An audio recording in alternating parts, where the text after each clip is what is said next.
I, me, my self और mine first person personal pronoun कहलाते हैं।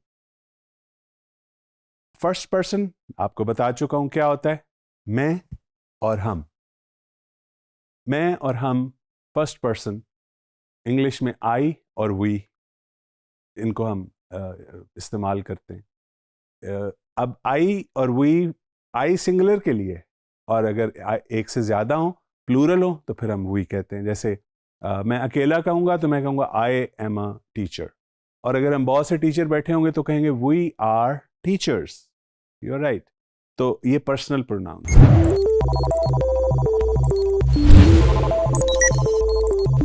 पर्सनल प्रोनाउन की फर्स्ट पर्सन की जो सिंगुलर आई है, इसकी 4 शक्लें जो मैंने आपके सामने बोली, आई, मी, माई सेल्फ एंड माइन।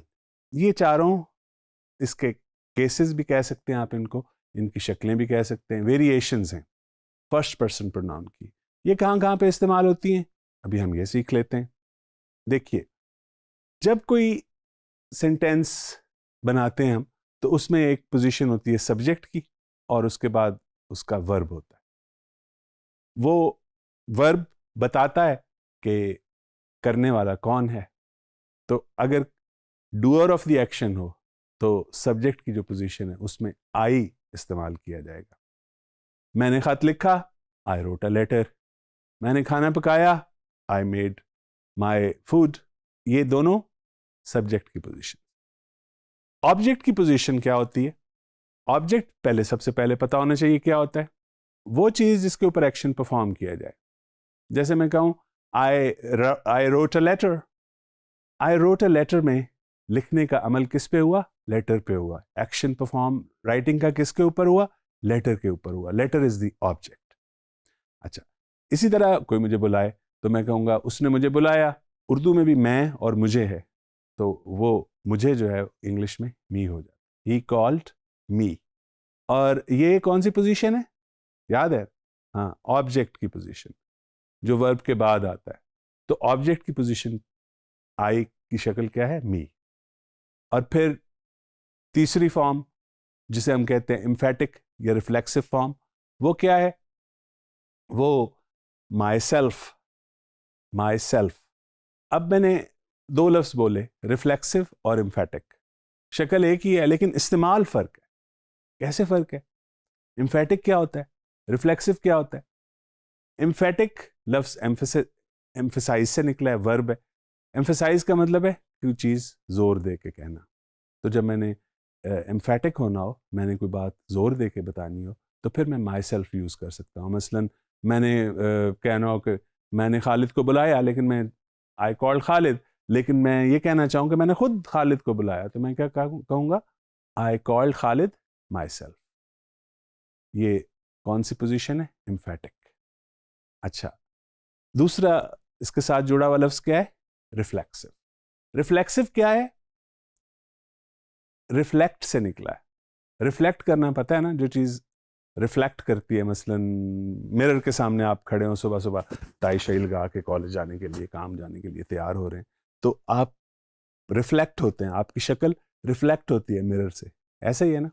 तो रिफ्लेक्टिव क्या, कि जब काम करने वाला और जिस पे काम हुआ, सब्जेक्ट और ऑब्जेक्ट एक ही हो, तो फिर हम कहते हैं कि ये हम रिफ्लेक्सिवली यूज कर रहे हैं।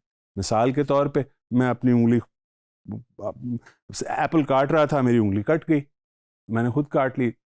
काटने वाला भी मैं, और उंगली जो चीज कटी वो भी मेरी है। तो फिर मैं क्या कहूंगा? I cut my self. ये इस सूरत में रिफ्लेक्सिव कहलाता है। तीसरी फॉर्म है माए, जो पोजेसिव फॉर्म कहलाती है। पोजेसिव फॉर्म क्या है?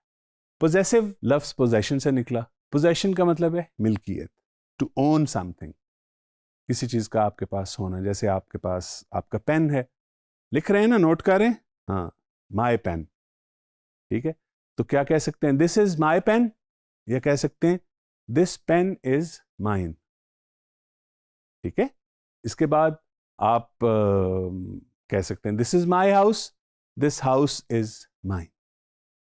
ओके, तो माई और माइन ये नहीं कह सकते कि ये एक दूसरे की जगह पे नहीं लग सकते। ये ऑब्जेक्ट के बाद आते हैं, ठीक है। और पोजेसिव जो है वो जो माय है ये सब्जेक्ट की पोजीशन के ऊपर आते हैं। ये मुख्तलिफ शक्लें किसकी हो गई? प्रोनाउन की, पर्सनल प्रोनाउन की, आई, मी, माई सेल्फ एंड माइन।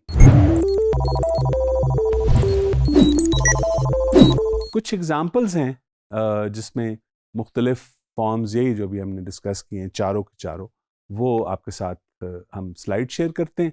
अब देखिए कि उनको पढ़िए, मेरे साथ साथ देखिए, उन पे नज़र डालते हैं। I went to the store. यहाँ पे अगर मैं कहूँ me went to the store तो ठीक होगा? नहीं होगा ना, क्योंकि मी पोजेसिव फॉर्म है। तो मैं क्या यूज़ करूँगा? I went to the market. I.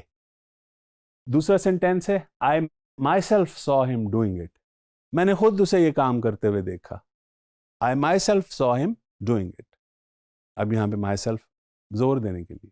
Very good, आपको समझ आई? अगला तीसरा देखिए, I bake the cake myself. ये भी एम्फसाइज करने के लिए कि मैंने खुद बनाया है। I bake the cake myself. पांचवी एग्जाम्पल देखिए, आई हर्ट माई सेल्फ।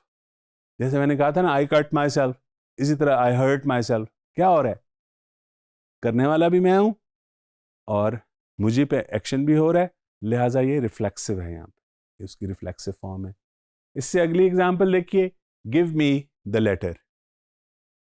ये ऑब्जेक्टिव फॉर्म है, मी। और नेक्स्ट सेंटेंस पढ़िए, Ali called me last night. ये भी ऑब्जेक्टिव फॉर्म है, मी। इनसे अगली एग्जाम्पल्स देखिए, Ahmad is my friend. Ahmed is my friend. My friend, my क्या है? पोजेसिव फॉर्म है। दूसरी इसकी क्या होती है? माइन। एक माई और दूसरी mine. Ahmad is my friend. Mine की एग्जाम्पल देखिए, Ahmad is a friend of mine. Ahmad is a friend of mine. फिर एक और पोजेसिव की फॉर्म की एग्जाम्पल देखिए, this car is mine. This car is mine. दूसरी फॉर्म आपने बतानी है, बताइए क्या? Yes, this is my car. Absolutely right. मैं एक और एग्जाम्पल, आपने ओरली जल्दी से जवाब देना है, ठीक है? This is my book. Yes, this book is mine. अब मैं माइन वाली एग्जाम्पल दूंगा आपको, आपने जल्दी से कन्वर्ट करना है माई के साथ। This table is mine. Right, this is my table. Good. अगली एग्जाम्पल देखिए, the teacher gave the books to Umar and I. आगे ब्रैकेट में आपको नजर आ रहा होगा मी लिखा हुआ है। आई क्यों हमने हटा के उसकी जगह मी क्यों हमने यूज करना है? इसलिए कि आई सब्जेक्टिव फॉर्म है और यहाँ पे ऑब्जेक्टिव फॉर्म लगनी है, इसलिए ये सेंटेंस ठीक नहीं है। तो याद रखिए, एक और चीज़ से रिलेटेड मेरे दिमाग में आई, जल्दी से आपसे शेयर करता हूँ कि जब आपने बताना हो ना कि खालिद, जाहिद और मैं, उर्दू में जैसे हम सैर के लिए गए, तो किसी तरह भी उर्दू में तो हम कहते हैं मैं खालिद और जाहिद, जाहिद खालिद और वो, ठीक है। लेकिन इंग्लिश में एक मैनर्स और एटिकेट्स के लिए इम्पॉर्टेंट होता है कि जो फर्स्ट पर्सन है पहले उसका जिक्र किया जाए, यानी जो मौजूद है उसका जिक्र किया जाए, फिर अगर कोई थर्ड पर्सन भी उसमें शामिल करना है फिर उसका, और अपने आप को बिल्कुल एंड पे रखना है। अपने आप को एंड पे, जैसे कहना हो ना कि मैं और वो सैर के लिए गए, तो कहेंगे he and I went on a walk. अगर कहना हो मैं और तुम सैर के लिए गए, तो कहेंगे you and I went to a walk. ये नहीं कहेंगे आई एंड यू। तो आई को हमेशा एंड पे रखना होता है, और इसी तरह माई को भी, और बाकी चीज़ों को। कुछ और एग्जाम्पल्स देखते हैं। Ali and me went to the store. ये भी एक गलत एग्जाम्पल है। एग्जाम्पल गलत क्यों है कि इसमें मी नहीं होना चाहिए। कौन गया? डूअर ऑफ द एक्शन कौन है? मी या I? You are right, I होना चाहिए यहाँ पे। और एक करेक्ट एग्जाम्पल देखिए, Ali and I went to the store. So these are the various forms of personal pronoun. एक कंफ्यूजन हो जाती है स्टूडेंट्स को समटाइम्स ये भी कि अगर सब्जेक्ट या ऑब्जेक्ट की पोजीशन पे एक से ज़्यादा सब्जेक्ट हों, उनमें प्रोनाउन जो है वो यूज़ करना हो। तो जैसे तीन हो, मैंने भी जिक्र किया था, तो वो आपने उसका भी ध्यान रखना है कि पोजीशन, बहरहाल सब्जेक्ट में 2-3 लोग हैं तो आप आई लगाएंगे। ऑब्जेक्ट में होगा उसने मुझे जाहिद को और खालिद को बुलाया, he called Zahid Khalid and I नहीं होगा, he called Khalid Zahid and me. So this is all that we need to know. ये वो सारी चीज़ें हैं जो हमें पता होनी चाहिए। First person singular pronoun I और उसकी मुख्तलिफ शक्लें। जल्दी से रिपीट कीजिए। I, yes, my, me and my self.